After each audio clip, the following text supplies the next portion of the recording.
Hello दोस्तों, स्वागत है आप सभी का संविद आईएएस यूट्यूब चैनल पर। दोस्तों, आज हम लोग देखने की कोशिश करेंगे यूपी पीसीएस पीटी 2026 को ध्यान में रखते हुए हिस्ट्री की क्लास को। और ऐसे कंडीशन में हमें समझने की कोशिश करना है ऋग वैदिक कालीन सामाजिक व्यवस्था को। तो कल हमने सामाजिक व्यवस्था को समझ लिया है, आज हमें राजनीतिक व्यवस्था को समझना है, फिर धार्मिक व्यवस्था को और उसके बाद में आर्थिक व्यवस्था को।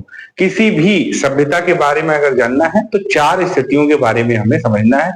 सबसे पहले उस सभ्यता की सामाजिक व्यवस्था क्या थी, उसके बाद में उसकी जो है राजनीतिक व्यवस्था क्या दिखाई पड़ती है, फिर आर्थिक व्यवस्था और उसके बाद में धार्मिक व्यवस्था।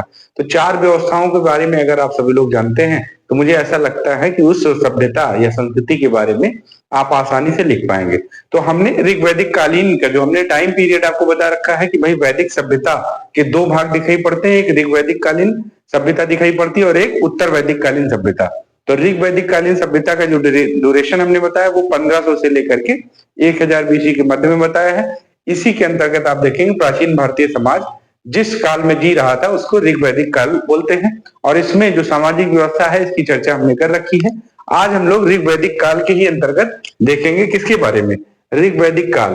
ऋग वैदिक काल के ही अंतर्गत सबसे पहले हम लोग देखेंगे किसके बारे में, ऋग वैदिक काल के ही अंतर्गत हम लोग देखेंगे ऋग वैदिक काल के ही अंतर्गत। इसमें बिल्कुल इंक नहीं है, ठीक है, इसको वापस कर दीजिएगा। ऋग वैदिक काल के ही अंतर्गत हम लोग देखेंगे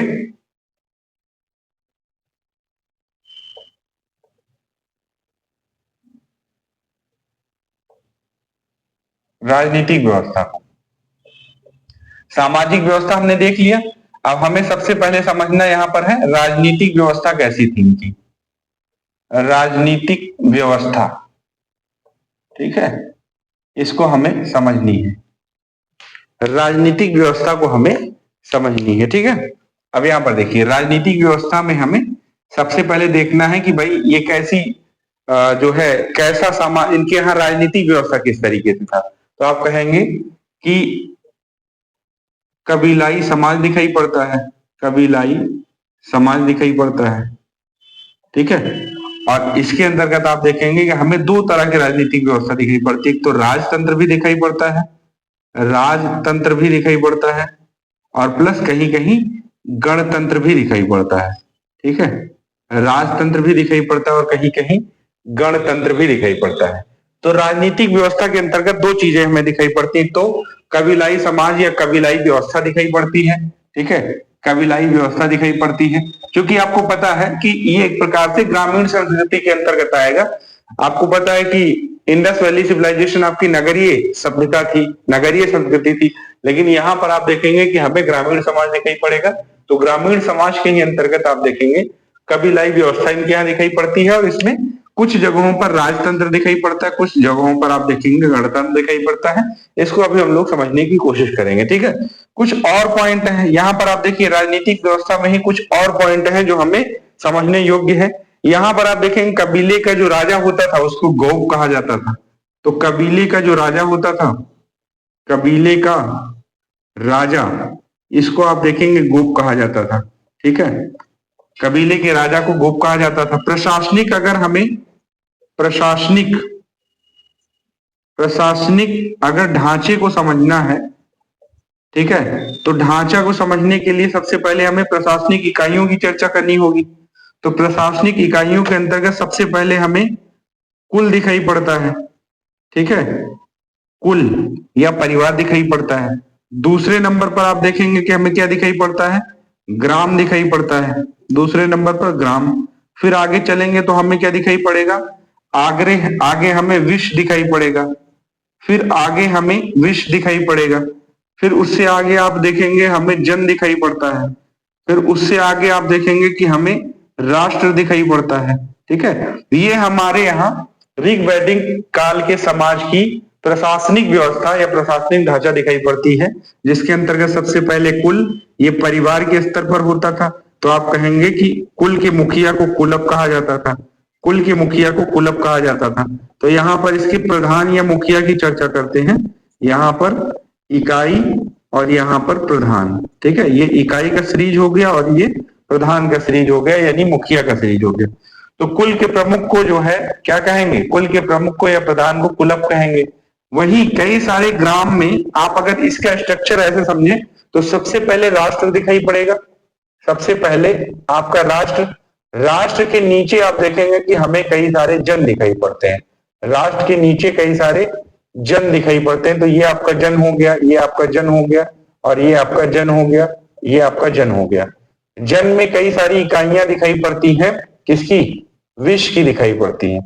तो ये आप एक जन लेते हैं, उसी तरीके से अन्य जो शेष जन है उनमें भी कई सारे विश्व दिखाई पड़ते हैं, कई सारे विश्व दिखाई पड़ते हैं, ठीक है, कई सारे विश्व। जैसे वर्तमान में आप देखेंगे कि हमें दिखाई पड़ता है राष्ट्र के अंतर्गत भारत राष्ट्र दिखाई पड़ता है। तो भारत में 28 राज्य हैं, फिर उसके साथ साथ 8 केंद्र शासित प्रदेश है। उसी तरीके से यहाँ भी है कि जो प्रांत हुआ करता था उसको जन कहा करते थे, विश्व जो है एक प्रकार से जिला हुआ करता था।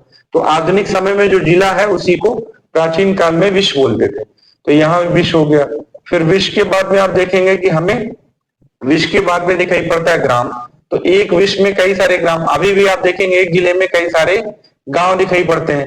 तो यहाँ पर ग्राम हो गया, ठीक है, यहाँ पर ग्राम हो गया, यहाँ पर ग्राम हो गया, और यहाँ पर ग्राम हो गया।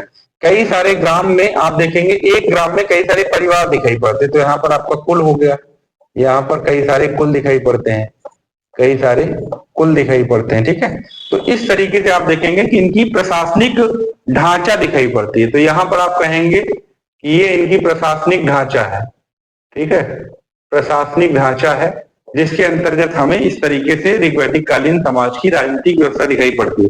अब इनके प्रधान को क्या कहा जाता था?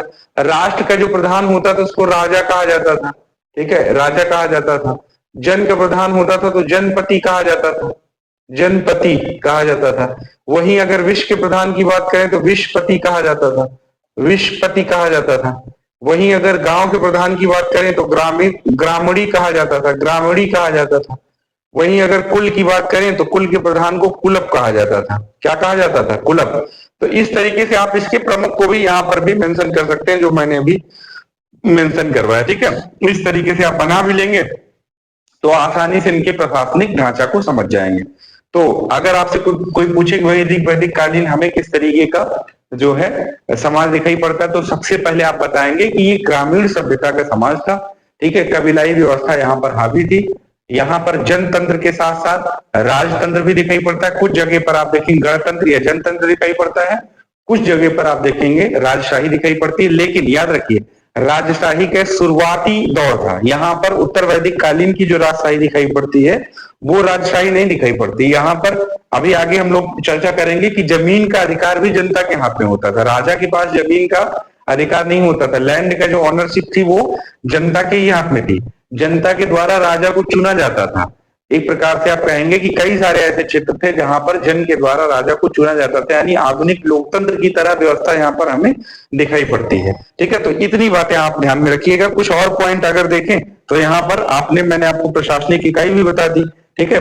अब कुछ जो आपके जनतांत्रिक संस्थाएं हैं जिनके माध्यम से ये शासन करते थे उनको थोड़ा सा समझ लेते हैं। कुछ जनतांत्रिक संस्थाएं हैं जिनके माध्यम से शासन करते थे, उनको समझ लेते हैं, ठीक है। कुछ जनतांत्रिक संस्थाएं हमें दिखाई पड़ती हैं। कौन कौन सी जनतांत्रिक संस्थाएं हैं भाई? देखिए 3 संस्थाएं हैं, यहां पर आप हेडिंग डालिए जनतांत्रिक संस्थाएं या जनतंत्रात्मक संस्थाएं, जनतंत्रात्मक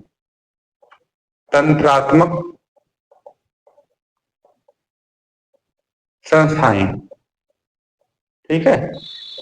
जिनके माध्यम से ये क्या करते थे, जिनके माध्यम से कोई विचार विमर्श करना होता था तो करते थे। कौन सी संस्था है? सबसे पहली संस्था सभा दिखाई पड़ती है। सबसे पहली संस्था सभा दिखाई पड़ती है। अब आप कहेंगे सर सभा में क्या होता था? फिर दूसरी संस्था हमें क्या दिखाई पड़ती है? दूसरी संस्था हमें दिखाई पड़ती है, दूसरी संस्था हमें समिति दिखाई पड़ती है। दूसरी संस्था कौन सी? समिति दिखाई पड़ती है। तीसरी संस्था जो हमें दिखाई पड़ती है वो क्या दिखाई पड़ती है? तीसरी संस्था हमें विदत दिखाई पड़ती है। तीसरी संस्था विदत। अब इन सब के बारे में हम लोग थोड़ा सा चर्चा भी कर लेते हैं। देखिए सभा में क्या होता था, वर्तमान में जिस तरीके से आप देखेंगे संसदीय शासन प्रणाली के अंतर्गत हमें राज्यसभा दिखाई पड़ता है। राज्यसभा में ही आप देखेंगे कि हमें जो आप देखेंगे कि प्रकार से जो आपके विशिष्ट लोग हैं, विशिष्ट और जो प्रकांड विद्वान लोग हैं जो थोड़ा सा मेच्योर हो चुके हैं, आप कह सकते हैं कि मेच्योर लोगों की संस्था थी ये, ठीक है। तो आप कहेंगे यहाँ पर आप कहेंगे कि वरिष्ठ लोगों की संस्था थी ये, वरिष्ठ लोग इसमें बैठा करते थे, ठीक है। दोनों संस्थाओं, तीनों संस्थाओं के माध्यम से आप देखेंगे ये सलाहकार की भूमिका निभाती थी ये संस्थाएं। तीनों संस्थाओं के माध्यम से कोई भी अगर प्रशासनिक व्यवस्था से संबंधित मुद्दा आता तो उसके ऊपर संस्थाओं में जो पार्टिसिपेशन करने वाले लोग हैं उनके मध्य में विचार विमर्श होता, और विचार विमर्श के बाद में जो निष्कर्ष निकलता उसी निष्कर्ष के आधार पर डिसीजन लिया जाता था। तो वर्तमान में आप यहाँ पर तुलना भी कर दें कि वर्तमान में राज्यसभा नाम की जो संस्था है उसी की तरह हमें पहले सभा एक संस्था दिखाई पड़ती थी। समिति की बात करें तो यहाँ पर अच्छा इसको जो है आप कहेंगे कि वरिष्ठ लोगों की जो है संस्था है। समिति की चर्चा करें तो समिति में आप सभी लोग देखेंगे कि यहाँ पर एक प्रकार से यहाँ पर युवा वर्ग के लोगों की, युवा एवं मुख्य निर्णयकर्ता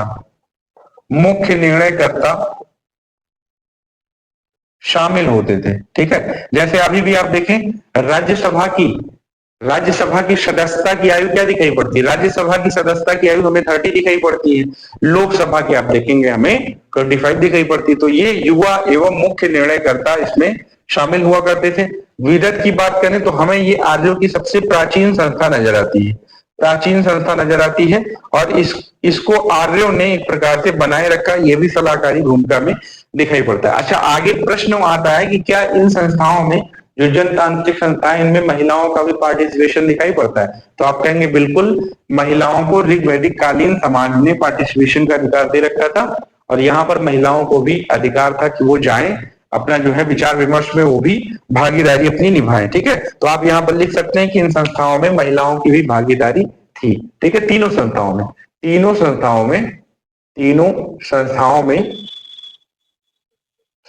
में महिलाएं भी भाग लेती थी, ठीक है, महिलाएं भी भाग लेती थी। तो ये आप देखेंगे कि ये कैसी सामाजिक व्यवस्था, प्रगतिशील समाज दिखाई पड़ता है। किसी भी सलाह में, किसी भी आप देखेंगे विचार विमर्श में कई प्रकार के लोग अगर शामिल होते हैं तो फिर वो निर्णय अपने आप में प्रगतिशील होता है और निर्णय सही होने की संभावना भी बढ़ जाती है। आप अकेले ही परिवार में, जैसे आप परिवार की बात करें, परिवार में स्वतः आप अगर कोई निर्णय लेते हैं और उसमें अपनी पत्नी महोदया को भी शामिल करते हैं, उनके विचार को भी आप ध्यान में रखते हैं, तो आपका निर्णय जो है सही होने के करीब रहेगा। आप ये नहीं कह सकते कि 100% सही ही होगा, लेकिन सही होने के चांसेस ज्यादा होंगे क्योंकि आपने एक मत की जगह बहुमत को प्राथमिकता दी है, ठीक है। तो इस वजह से आप देखेंगे कि इस तरह की संस्थाओं में महिलाओं को शामिल किया जाना ये प्रगतिशील समाज का सूचक है, और इसी वजह से ऋग वैदिक कालीन समाज को प्रगतिशील समाज कहते भी हैं, ठीक है। तो चलिए ये बातें हमारी हो गई। अब यहाँ पर आर्थिक स्थिति हम लोग समझते हैं और एक दो पॉइंट धार्मिक स्थिति के, उसके बाद में सेशन को एंड करेंगे, ठीक है। यहाँ पर देखिए अगर हम लोग समझने की कोशिश करें किसकी, हम लोग यहाँ पर समझने की कोशिश करें धार्मिक स्थिति की, तो हमें पहली बात तो दिखाई पड़ती है कि भाई जो हमारी पहली स्थिति दिखाई पड़ती है धार्मिक स्थिति की, वो क्या दिखाई पड़ती है। धार्मिक स्थिति में आप देखेंगे, धार्मिक स्थिति, इसमें हमें जो पहली बात दिखाई पड़ती है वो कर्मकांड की दिखाई पड़ती है कि कर्मकांडीय समाज तो जरूर आप देखेंगे कि दिखाई पड़ता है, कर्मकांडीय समाज दिखाई पड़ता है। लेकिन याद रखिए अभी कर्मकांड इतना प्रबल नहीं हुआ है जितना प्रबल उत्तर वैदिक काल में दिखाई पड़ता है। तो कर्मकांडीय समाज यज्ञ विधि विधान, यज्ञ एवं पूजा पाठ का उद्देश्य क्या हुआ करता था, यज्ञ एवं पूजा पाठ का उद्देश्य की बात करें तो दो उद्देश्य प्रमुख तौर पर दिखाई पड़ते हैं। पहला उद्देश्य आप देखेंगे इनको दिखाई पड़ता है क्या, पहला उद्देश्य आप देखेंगे इनको प्रमुख तौर पर दिखाई पड़ता है पुत्र की प्राप्ति, पुत्र की प्राप्ति इनको करना जो है पहला उद्देश्य इनका दिखाई पड़ता है। दूसरा गायों की प्राप्ति। अब देखिए ऋग वैदिक कालीन समाज जो है एक ऐसा समाज है जिसने गायों को बड़ी प्राथमिकता दी और बड़ा महत्व दिया है। तो गाय एक ऐसी, आप कहेंगे कि एक ऐसा जीव है या एक ऐसा जानवर के रूप में यहाँ पर दिखाई पड़ता है जिसको विशेष तौर पर प्राथमिकता दी गई, और इसी वजह से इसको अघन्य भी कहा गया है। अघन्या भी कई जगह आप देखेंगे अघन्या भी कहा गया है। अघन्या मतलब एक ऐसे जीव या ऐसे जानवर जिनको ना मारा जाए। ठीक है, तो गायों की प्राप्ति के लिए, पुत्र की प्राप्ति के लिए विशेष तौर पर कर्मकांड हमें दिखाई पड़ता है, पूजा पाठ एवं यज्ञ विधान का हमें जो है यहाँ पर व्यवस्था दिखाई पड़ती है। ठीक है, और दूसरा अगर आप यहाँ पर देखें तो हमें दिखाई पड़ता है बहुदेववादी होते हुए भी एकेश्वरवाद में विश्वास करते थे। हालांकि इनके यहाँ देवताओं की भी कैटेगरी हमें दिखाई पड़ती है, बहुदेववादी एवं एकेश्वरवादी दोनों थे। कुछ स्तर पर आप एकेश्वरवाद भी दिखाई पड़ता है, एकेश्वरवादी बहुदेववादी होते हुए भी एकेश्वरवादी। आप कहेंगे बहुदेववादी होते हुए भी एकेश्वरवादी कैसे दिखाई पड़ते हैं? जैसे आप देखेंगे इन्होंने देवताओं की कैटेगरी बांट रखी थी। देवताओं की कैटेगरी में आप देखेंगे युद्ध के देवता अलग दिखाई पड़ते हैं। ठीक है, इसके साथ साथ में शांति के देवता अलग, मध्यस्थ मनुष्य और देवताओं के मध्य में मध्यस्थ कराने वाले देवता का नाम अग्नि है। युद्ध एवं बारिश और इस तरह के देवताओं की अगर बात करें तो हमें इंद्र दिखाई पड़ते हैं। ठीक है, तो देवताओं की कैटेगरी दिखाई पड़ती है, लेकिन जो सबसे प्रमुख हमें देवता दिखाई पड़ते हैं वो कौन दिखाई पड़ते हैं? सबसे प्रमुख देवता की बात करें तो सबसे प्रमुख देवता के रूप में हमें यहाँ पर इंद्र दिखाई पड़ते हैं। कौन दिखाई पड़ता है? इंद्र। और इंद्र को युद्ध एवं, यहाँ पर आप मेंशन कर सकते हैं कि इंद्र को युद्ध, वर्षा, ठीक है, आंधी तूफान, ठीक है, आंधी तूफान, इन सबका देवता इंद्र को माना जाता था। वहीं दूसरे स्तर पर आप देखेंगे कि हमें इंद्र के बाद अग्नि दिखाई पड़ते हैं, और अग्नि भाई साहब को आप देखेंगे कि ये सभी लोग मनुष्य एवं ईश्वर के मध्यस्थकार मानते थे। ईश्वर के मध्यस्थकार, ठीक है, मध्यस्थता करवाने वाले के रूप में इनको देखा जाता था। तीसरे अगर नंबर की बात करें तो हमें वरुण भी एक देवता दिखाई पड़ते हैं। ठीक है, तो 3 देवताओं की प्राथमिकता हमें दिखाई पड़ती है। वहीं अगर बात करें कि पूषण जो देवता है, पशुओं के देवता यहाँ पर दिखाई पड़ते हैं ऋग्वैदिक काल में, लेकिन आप आगे जैसे ही देखेंगे उत्तर वैदिक काल में तो जो पूषण के देवता, आप पूषण देवता जो पशुओं के देवता यहाँ पर दिखाई पड़ते हैं वो आगे चल करके जो है उत्तर वैदिक काल में फिर किसके देवता हो जाएंगे? वो हो जाएंगे किसके देवता? पशुओं के देवता से चेंज होकर के आप देखेंगे शूद्रों के देवता हो जाएंगे। तो यहाँ पर कहेंगे कि भाई पूषण जो ऋग्वैदिक काल में पशुओं के देवता दिखाई पड़ते हैं, पशुओं के देवता वो आगे चल करके आप देखेंगे कि हमें किस देवता के रूप में दिखाई पड़ेंगे? उत्तर वैदिक काल में आप देखेंगे, उत्तर वैदिक काल में ये शूद्रों के देवता के रूप में दिखाई पड़ेंगे, शूद्रों के देवता के रूप में। ठीक है, तो इस बात को भी आप मेंशन कर सकते हैं। 2-3 पॉइंट और आपको दिखाई पड़ेगा यहाँ पर। ठीक है, 2-3 पॉइंट और दिखाई पड़ेगा। जैसे धौस जो है एक देवता है, यहाँ पर कहा जाता है कि ये सबसे प्राचीन देवता है। धौस की बात करें, ये आप देखेंगे कि सबसे प्राचीन देवता के रूप में इनको जाना जाता है। सबसे प्राचीन देवता के रूप में धौस को जाना जाता है। ठीक है, इस तरीके से। अच्छा, एक जो पॉइंट आप विशेष तौर पर ध्यान में रखें धार्मिक स्थिति में, वो ये है कि ऋग्वैदिक काल में किसी भी देवता की मूर्ति नहीं मिली है। तो यहां पर आप कहेंगे कि ऋग्वैदिक काल में यूपीपीसीएस ने एक बार पूछ रखा है, ऋग्वैदिक काल में किसी देवता की, या आप कहें कि मूर्ति पूजा नहीं होती थी। ठीक है, मूर्ति पूजा का प्रचलन नहीं था। ठीक है, कोई मूर्ति नहीं मिलती। लेकिन याद रखिए कर्म कांड था। जैसे आप देखेंगे कि हमें दिखाई पड़ता है सिंधु घाटी सभ्यता में कि हमें मूर्ति पूजा दिखाई पड़ती, मूर्ति पूजा प्रचलन ही हमें सिंधु घाटी सभ्यता से दिखाई पड़ता है, लेकिन मंदिर नहीं दिखाई पड़ते। उसी तरीके से यहाँ देखेंगे ऋग्वैदिक काल में हमें कई सारे देवताओं की पूजा करते हुए हम लोग देखते हैं। ठीक है, पूषण देवता पशुओं के देवता थे, उत्तर वैदिक काल में शूद्रों के देवता हो गए। धौस हमें दिखाई पड़ते सबसे प्राचीन देवता। इंद्र को आप देखेंगे कि इंद्र वर्षा, आंधी तूफान के देवता, युद्ध के देवता दिखाई पड़ते हैं। अग्नि मनुष्य और ईश्वर के मध्यस्थता करवाने वाले देवता दिखाई पड़ते हैं। वरुण आपके जल के देवता दिखाई पड़ते हैं। इस तरीके से आप देखेंगे देवताओं की कैटेगरी दिखाई पड़ती है, लेकिन आप देखेंगे कि यहाँ पर कोई मूर्ति पूजा का प्रचलन नहीं दिखाई पड़ता। ये अपने आप में ऐसा स्टेटमेंट है जो आपको कंफ्यूज कर सकता है। तो इस वजह से इस स्टेटमेंट पर विशेष आपको ध्यान देना है। तो ये आपने देख लिया कि ऋग वैदिक काल के जो धार्मिक स्थिति है वो हमें क्या कैसे दिखाई पड़ती है, कर्मकांडीय दिखाई पड़ती है, और कर्मकांड का उद्देश्य हमने आपको बता दिया पुत्र प्राप्ति, और साथ ही साथ क्या दिखाई पड़ता है, गायों की प्राप्ति। क्योंकि गाय को इस प्रकार से आप देखेंगे कि इतना महत्वपूर्ण दर्जा दिया गया है, गाय रखना अपने आप में बहुत श्रेष्ठ माना जाता था। और मैक्सिमम युद्ध आप देखेंगे कि ऋग्वैदिक काल में गायों के लिए ही होता हुआ दिखाई पड़ता है। जिसके पास अधिक गायें रहती थी उसको सबसे जो है अमीर माना जाता था। ठीक है, तो ये भी पॉइंट आप देखेंगे कि हमारे लिए थोड़ा सा जरूरी हो जाता है। ठीक है, अब जो हमें लास्ट पॉइंट देखना है कि ऋग्वैदिक काल में जो आर्थिक स्थिति थी वो कैसी थी।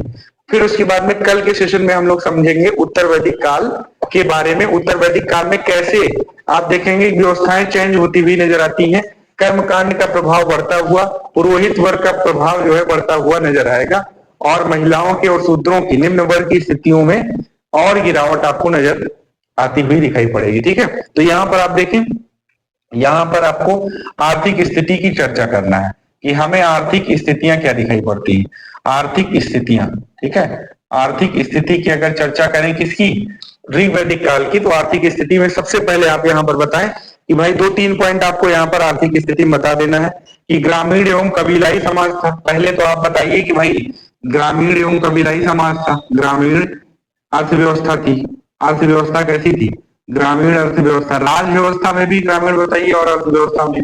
ठीक है, इसके साथ साथ में आपको बताना है कि ग्रामीण अर्थव्यवस्था होने की वजह से यहाँ पर पशुपालन को प्राथमिकता अधिक दिया गया। तो पशुपालन, पशुचारण या फिर पशुपालन को प्राथमिकता, पशुपालन को पहली प्राथमिकता, पहली प्राथमिकता यहाँ पर दिखाई पड़ता है। लेकिन याद रखिए अगर आपसे पूछे कि ऋग्वैदिक काल के लोग किस तरीके से थे तो आप बताएंगे पशुचारण थे। वही उत्तर वैदिक काल की जब आपसे बात पूछी जाए तो आप क्या बताएंगे, कृषक बताएंगे, क्योंकि द्वितीय प्राथमिकता जो सेकंड प्राथमिकता यहाँ पर दी गई थी वो कृषि को दिया गया था। किसको, कृषि को। और यही कृषि आप देखेंगे पहली प्राथमिकता के साथ हमें उत्तर वैदिक काल में नजर आएगा। तो इसी वजह से मैं यहाँ पर ये पॉइंट मेंशन कर दे रहा हूँ ताकि कल के सेशन में जब मैं आपको बताऊं कि उत्तर वैदिक काल में कृषि को अधिक महत्व दिया गया, पशुपालन को सेकंड कर दिया, तो आप यहाँ पर समझ पाए, जोड़ पाए कि ये बात हमने आपको पहले के सेशन में बता रखी थी। ठीक है, तो ये बातें हमें दिखाई पड़ती है। वहीं अगर बात की जाए कि आर्थिक स्थिति में जो है और क्या दिखाई पड़ता है, तो आप देखेंगे अभी मैंने आपको बताया गाय को यहाँ पर विनिमय का साधन भी माना जाता था। विनिमय का साधन, विनिमय का साधन भी माना जाता था। गाय से कई सारी चीजों का लेन देन भी हो जाता था। इसके लिए आप देखेंगे कि एक हमें निष्क या शतमान नाम का एक सोने का टुकड़ा भी विनिमय पत्र के रूप में दिखाई पड़ता है। ठीक है, निष्क या शतमान, शतमान ये विनिमय के लिए आप देखेंगे कि विशेष तौर पर विनिमय हेतु सोने का स्वर्ण टुकड़ा दिखाई पड़ता है, स्वर्ण टुकड़ा दिखाई पड़ता है। अच्छा एक चीज और है, आपसे अगर पूछा जाए कि ये बताइए कि ऋग्वैदिक काल के लोग क्या लोहे से परिचित दिखाई पड़ते हैं, तो आपका जवाब क्या होगा, नहीं। ऋग्वैदिक काल के लोग तांबे से परिचित दिखाई पड़ते हैं, तांबे या कांसे से परिचित दिखाई पड़ते हैं, लेकिन ये लोहे से परिचित नहीं दिखाई पड़ते हैं। इस बात को आपको ध्यान में रखना है। ठीक है, ऋग्वैदिक काल के लोग लोहे से परिचित नहीं थे, लोहे से परिचित नहीं थे, ये आपको विशेष तौर पर ध्यान में रखना है। ठीक है, नहीं थे। ठीक, 2-3 पॉइंट और हैं, जैसे यहाँ पर आप देखेंगे कि इनके पशुपालन के ही क्रम में आप देखेंगे कि घोड़ा प्रमुख तौर पर, यहाँ पर आप देखें कि घोड़ा प्रमुख पशु दिखाई पड़ता है, पशु दिखाई पड़ता है। किस वजह से, कहीं सवारी वगैरह जो है सवार करने के लिए, कहीं मान लीजिए युद्ध में, अगर युद्ध में पार्टिसिपेट करते तो वहां पर इसका इस्तेमाल करते थे। घोड़ा के साथ साथ में आप देखेंगे कि हमें गाय, जो हमने आपको बता ही रखी है, गाय है, बैल है। ठीक है, गाय है, बैल है, और इसके साथ में अन्य जानवर जो है भैंस है, बकरी है, इनका भी ये लोग पालन करते थे। भैंस, बकरी, इनका भी पालन करते थे। तो ये आर्थिक एक्टिविटी में ये सारे पॉइंट आप देखेंगे दिखाई पड़ता है। अच्छा, ऋग्वेद के चतुर्थ मंडल में जो आपको एक पॉइंट और आप यहाँ मेंशन करेंगे कि ऋग्वेद के चतुर्थ मंडल में आप देखेंगे कि कृषि की चर्चा दिखाई पड़ती है। मंडल में कृषि की चर्चा दिखाई पड़ती है। ठीक है, तो चतुर्थ मंडल आप देखेंगे कृषि से संबंधित हमें दिखाई पड़ता है। खाद्यान्न, अगर खाद्यान्न की बात करें तो इसमें आप देखेंगे कि हमें केवल जौ की चर्चा दिखाई पड़ती है, जिसको यौ भी बोला जाता है। केवल एक खाद्यान्न वस्तु की चर्चा हमें दिखाई पड़ती है, जिसको यौ भी कहा जाता था। ठीक है, तो इतने पॉइंट आर्थिक स्थिति में आप डाल देंगे कि तांबे और कांसे से परिचित दिखाई पड़ते हैं, तो लोहे से परिचित नहीं थे। ग्रामीण अर्थव्यवस्था दिखाई पड़ती, पशुचारण पशुपालन को पहली प्राथमिकता, घोड़ा प्रमुख पशु, अन्य पशुपालन में गाय बैल भैंस पालते थे। कृषि को द्वितीय प्राथमिकता, गाय को विनिमय का साधन, विनिमय के साधन के रूप में अन्य की बात करें तो निष्क शतमान दिखाई पड़ता है, जिसको स्वर्ण टुकड़ा होता था, स्वर्ण मुद्रा की तरह काम करता था। ठीक है, अब आपने बता दिया कि चौथे मंडल में कृषि की चर्चा खाद्यान्न के रूप में जौ या फिर आप देखेंगे जौ की यौ की बात दिखाई पड़ती। तो ऋग वैदिक कालीन समाज के बारे में हमने ये कंप्लीट चर्चा कर रखी है। फैक्ट सीरीज जो आपके जो है आपको दी जा रही है, उसमें कुछ जो और फैक्चुअल इंफॉर्मेशन है उनको इंक्लूड किया गया है, जो यहाँ पर अभी नहीं बताया गया। तो इसके साथ साथ वो भी देखते रहिए, तो दोनों आप देखेंगे, कंप्लीट वीडियो देखेंगे तो आपको बढ़िया तैयारी आपकी हो जाएगी। और विथ माई नोट्स, मतलब इसमें कहीं कोई कॉपीराइट वाला मामला नहीं है, मेरे नोट से ही सारी चीजें दी गई है। तो कल से हम लोग उत्तर वैदिक काल के बारे में देखेंगे, फिर आगे चर्चा को बढ़ाएंगे। ठीक है, चलिए मिलते हैं अगले सेशन में, तब तक के लिए अपना ध्यान रखिए। बहुत बहुत धन्यवाद।